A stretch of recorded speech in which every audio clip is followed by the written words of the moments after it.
as the translation. Yes, thank you, Aya, for posting. And Ma Hiranmayi Mulukutla, Naga Kiran, Vishal Patil, I request all of you to please post your answers, and we are soon going to be revealing the answer. Okay, Ma Hiranmayi Mulukutla has posted drops of water, bunches of flowers. Okay, thank you so much, Ma, for posting. If anyone else has anything to post, please go ahead and post now. We are soon going to be revealing the answer.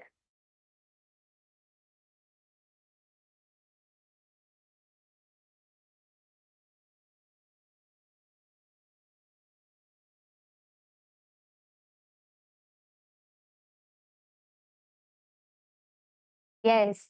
So now we are going to be revealing the answer. And yes.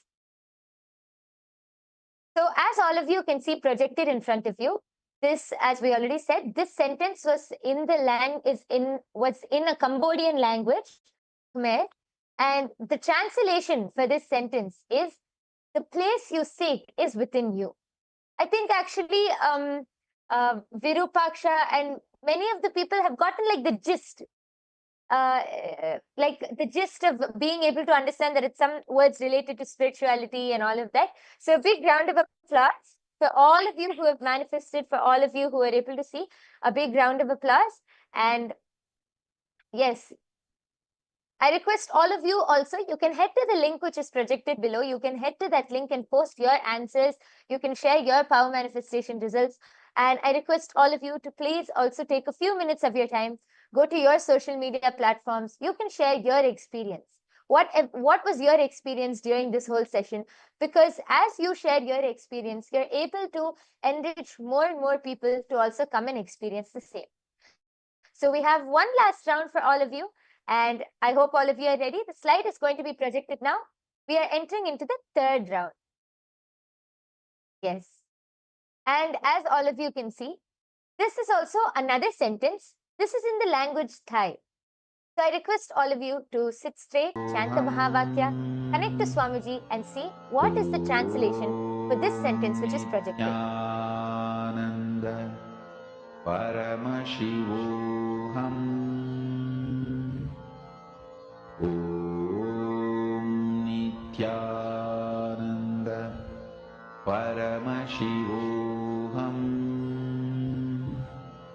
Om Nityananda Paramashivoham Om Nityananda Paramashivoham Om Nityananda Paramashivoham Om Nityananda Paramashivoham Om Nityananda Paramashivoham Om Nityananda Paramashivoham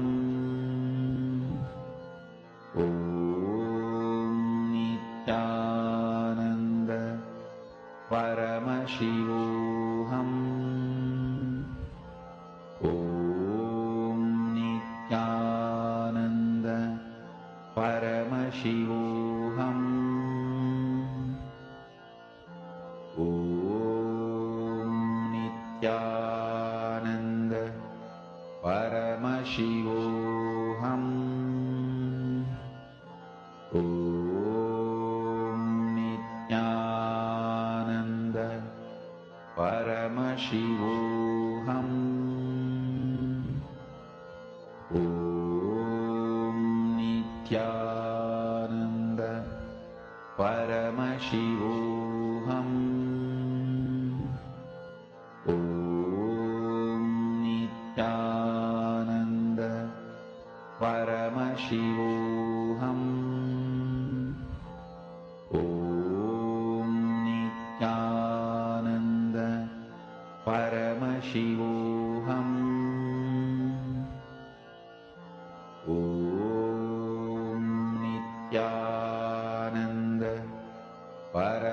Paramashivoham.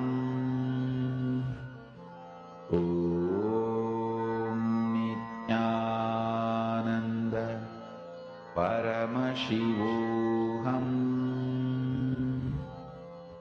Om Nithyananda Paramashivoham. Yes. All of you can now relax.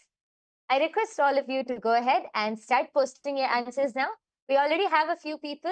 We have Srinivas. We have Srinivas Dasari who has posted a bunch of flower garlands, a bunch, flowers and garlands, and Nithyanandam. And we have Geeta Devi who has posted, you come here. Okay, thank you so much for posting.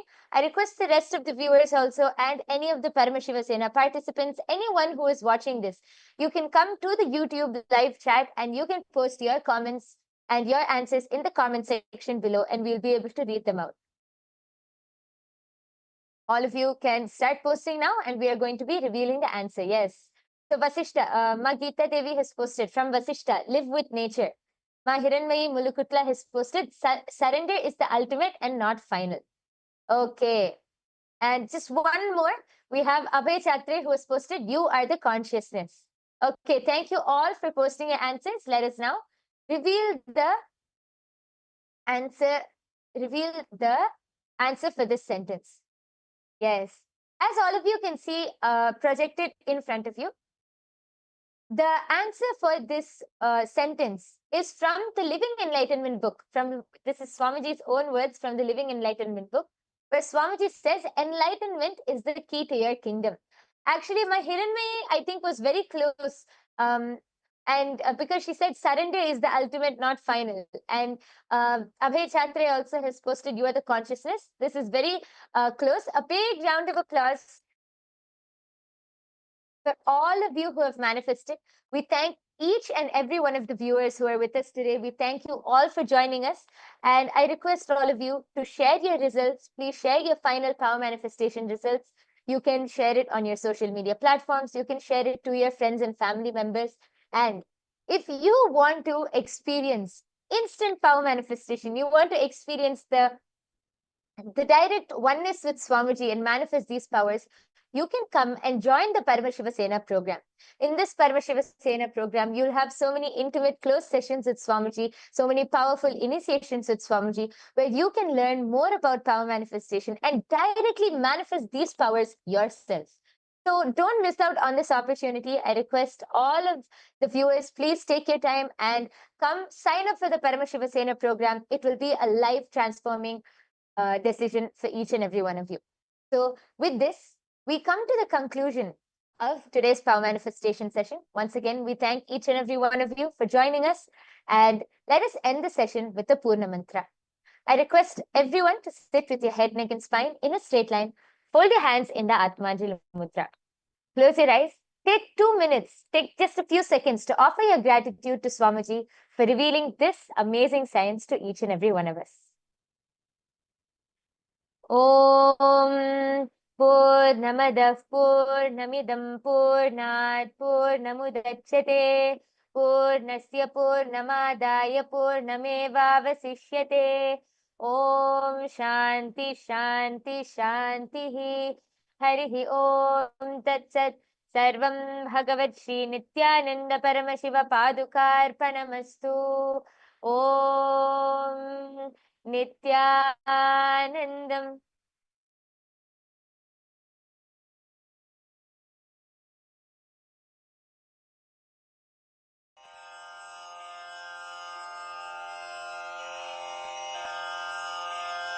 श्रीकैलासोन्नतद्वादशान्तश्यामलापीठारूढ श्रीमीनाक्षिसुन्दरेश्वरा भिन्नस्वरूप परशिवपुत्ररत्न Kumar गुरुमण्यतुल्यावतार श्रीपार्वतीस्तन्यपानलब्धदिव्यज्ञान विश्रुतसकलनिगमागमसारभूतद्राविडवेदप्रवक्त्रे श्रीमत्परमशिवकरुणासमधिगतमुक्तामयचतुरश्रयान् गीयमान छत्र चामर श्रीचिह्न काहलादि समस्त बिरदावल्यलङ्कृत ज्ञान विज्ञान चक्रवर्ती सर्वजन संघ सद्यो निर्वाण दीक्षा व्ययापवर्गवर्ष विश्राण जीमूत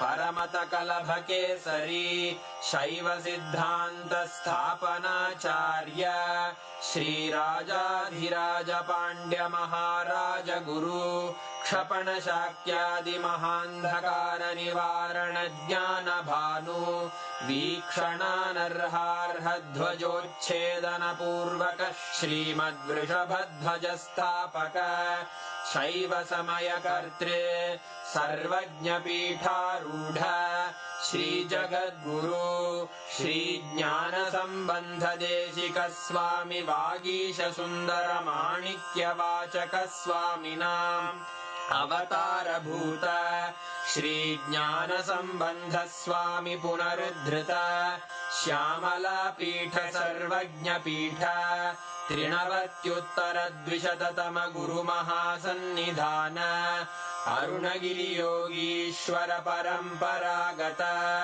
अरुणाचल सर्वज्ञ पीठ गुरु महासन्निधान कैलास परंपरागत कांची कैलास सर्वज्ञ पीठ त्रयस्त्रिंशदुत्तर द्विशततम गुरु महासन्निधान नित्योत्सव नित्य मंगल नित्य कल्याण नित्य रजित कैलास परंपरागत आदि कैलास नित्यानंद पीठ महासंस्थान महासिंहासन पीठ कर्तः साक्षात् श्री परमशिव समुद्भूत कैलास परंपरागत वैवस्वत मनु इक्ष्वाकु हरिश्चंद्र भगीरथ श्रीरामचंद्र शूरसेन इत्यादि अनवच्छिन्न सार्वभौम चक्रवर्ती परंपरागत चतुष्षष्टि योगिनी मंडित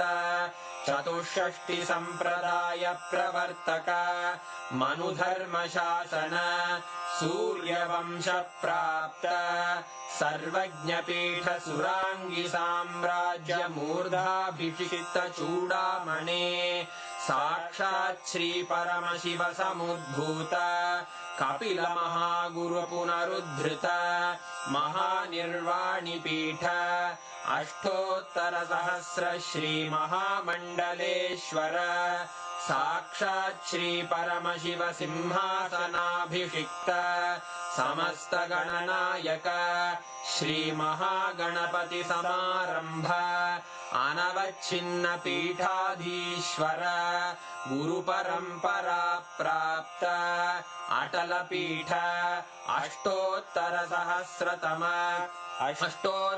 सहस्र श्री अटल पीठाधीश्वर धर्म मुक्ति स्वर्गपुर स्वर्ण पीठ त्रयोविंश गुरु महासन्निधान कैलास परंपरागत आदिपीठ सर्वज्ञ पीठ जगद्गुरो श्री कैलास पुनरुद्धारक श्री कैलास परमाचार्य श्रीमत् परमहंस परिव्राजकाचार्य वर्य सच्चिदानंद प्रणव स्वरूप श्रोत्रिय ब्रह्मनिष्ठ श्रीमज्जगद्गुरु श्रील श्री भगवत् श्री नित्यानंद परमशिव श्री ज्ञान संबंध देशिक परमाचार्य स्वामिन् अत्रागत्य परिपाल्य च अस्मान् विज्ञान वितरणेन विजयी भव